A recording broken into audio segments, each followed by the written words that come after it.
There are several ways to use the core to make sure that the athletes arrive at the starting line ready.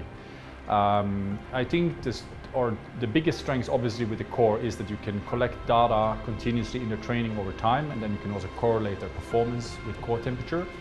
And I don't think there's a single answer to this. It's more use the core in the training, and then you start to correlate where do you see there's a good performance, and this will dictate also what you're going to do on race day.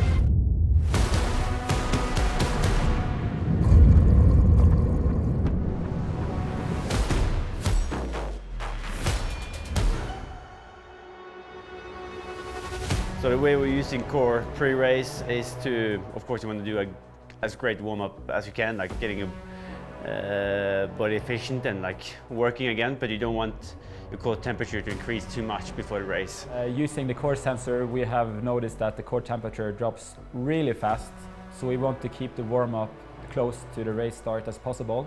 So trying to find that balance where both getting your heart rate up without increasing your core temperature too much.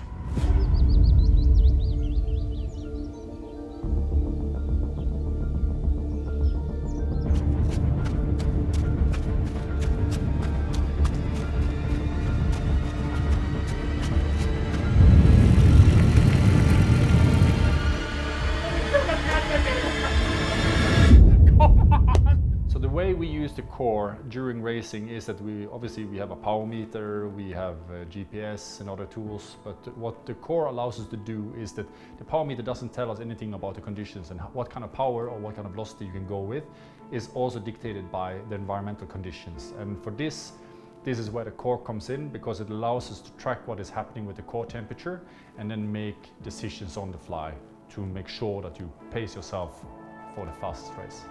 The last thing you want to happen in the race is to get overheated. It's not just the fact that it's ruining a race, but it can also be quite dangerous in terms of your health. So both from a health perspective, but also for performance perspective, it's important to keep control over your body temperature.